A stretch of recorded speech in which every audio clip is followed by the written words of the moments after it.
Oh, ini yang tiap hari jualan, uangnya masuk, stok barangnya muter. Tapi pernah nggak sih kamu mikir sebenarnya Usahaku ini sehat apa enggak? soalnya banyak UMKM yang cuma ngitung kas yang ada di dompet atau rekening. Padahal kenyataannya nih, kondisi usaha bisa dilihat lewat satu laporan, yaitu laporan neraca atau balance sheet. Tapi tenang, kamu nggak harus jadi akuntan buat ngerti apa itu laporan neraca. Karena di video ini aku bakal kasih tahu cara gampang biar kamu ngerti laporan neraca dan apa yang usaha kamu tanggung dan apa yang usaha kamu miliki. Jadi kamu bisa lihat nih, usaha kamu tuh beneran laba atau cuma kelihatan rame tapi sebenarnya berat. Nah, yuk langsung aja kita bahas laporan neraca untuk UMKM.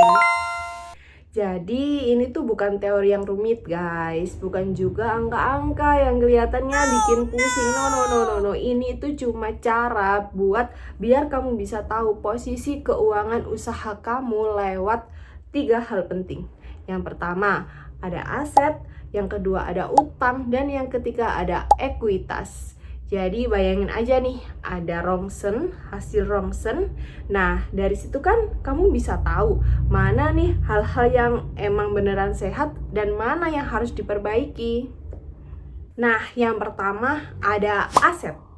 Jadi aset itu apa yang usaha kamu miliki dan bernilai uang. Semuanya, semua yang usaha kamu miliki dan bernilai uang. Kalau untuk UMKM biasanya berbentuk stok barang, kas atau saldo rekening, terus juga bisa peralatan. Peralatan ini bisa kayak etalase, terus kayak mesin-mesin. Terus yang selanjutnya itu bisa juga berbentuk piutang. Nah, kalau yang piutang ini itu kalau misalnya kamu ada pembeli, terus bayarnya masih nanti-nanti. Nah, itu tuh yang disebut piutang. Misalnya, usaha kamu punya stok barang yang bernilai 3 juta. Terus kamu punya peralatan yang bernilai 2 juta dan kamu punya piutang yang bernilai 1 juta. Nah, berarti total dari seluruh aset kamu ada 6 juta, yakni 3 juta ditambah 2 juta dan 1 juta. Nah, aset sendiri dibagi menjadi 3. Yang pertama ada aset lancar, yang kedua ada aset tidak lancar, dan yang ketiga ada aset tidak berwujud.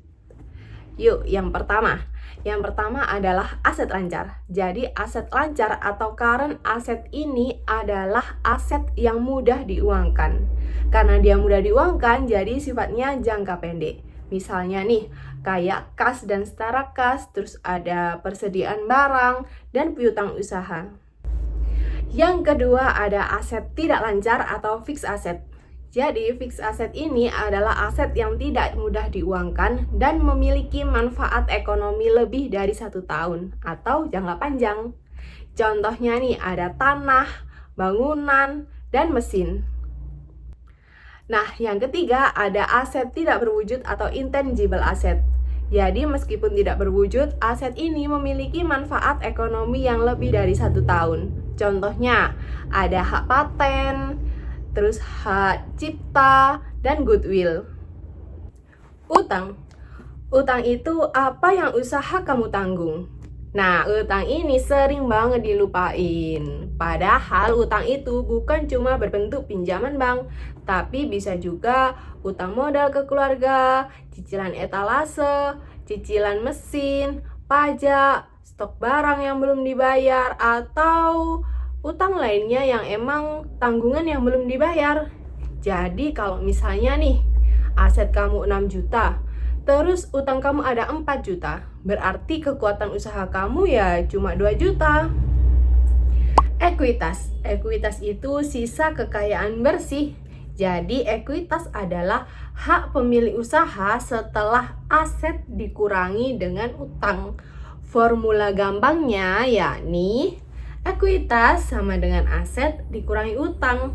Jadi misalnya nih, hari ini kamu bakal lunasin semua kewajiban kamu atau utang kamu, berarti nilai usaha kamu masih ada 2 juta. Nah, dari situ bisa menunjukkan usaha kamu nih sehat apa enggak sih? Nah, di sini aku udah ada nih laporan neraca dari berkas Perpat per Desember 2024. Nah, kita bisa lihat di sisi kiri ini ada aset dan di sisi kanan ada liability dan equity. Nah, kedua sisi ini totalnya itu harus balance atau sama. Kebetulan di sini totalnya ada 23.500.000. Yang pertama, kita lihat dulu nih di sisi kiri ada aset. Aset ini ada current asset, fixed asset, dan intangible asset. Nah, yang pertama nih, current asset. Current asset ini ada kas, piutang usaha, persediaan, dan beban dibayar di muka. Semua itu ditotal menjadi total current asset sejumlah 6.500.000. Terus juga ada tanah, peralatan, dan akumulasi penyusutan peralatan. Kalau ditotal menjadi total fixed asset sejumlah 15 juta. Nah, selanjutnya ada hak merek. Hak merek ini termasuk ke dalam intangible asset atau aset tidak berwujud.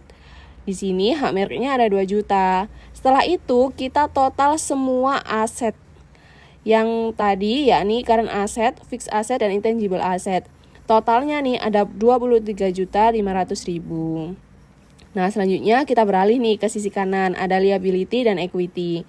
Liability-nya ada utang usaha, utang gaji, dan pendapatan diterima di muka. Kalau kita total, jadi total current liability jadi 4.500.000 rupiah. Lalu ada utang bank 5 juta, jadi total semua liability ada 9.500.000 rupiah. Terus equity, modal pemilih ada 10 juta, laba ditahan ada 4 juta, jadi total seluruh equity ada 14 juta. Nah, total equity dan liability tadi ditotal menjadi 23.500.000 rupiah. Nah, seimbang kan? Jadinya kan balance. Dari sisi kiri dan sisi kanan nilainya sama. Kenapa UMKM harus tahu neraca? Ini tuh penting banget. Karena dari neraca kita bisa tahu posisi bisnis hari ini. Bukan cuma Perasaan masih ada deh uangnya. Perasaan stoknya masih ada deh. Perasaan mulu. Nah, selain itu, dari neraca kamu juga bisa tahu kewajiban mana nih yang mulai berat. Terus kamu juga bisa ngatur stok dengan lebih efisien. Terus kamu juga bisa ukur perkembangan usaha dari waktu ke waktu. Bahkan kalau ada investor atau bank, kalau mau bantu usaha kamu, yang diminta pasti neraca dulu. Kalau kamu udah paham neraca, next kita bahas laporan laba rugi biar kamu tahu cara hitung profit usahamu. Pergi ke kantin beli bakwan, hitung kembalian, malah salah lagi. Biar nggak bingung urusan keuangan, kalau mau paham akuntansi, yuk di Akuntansi Itabis aja. Thank you.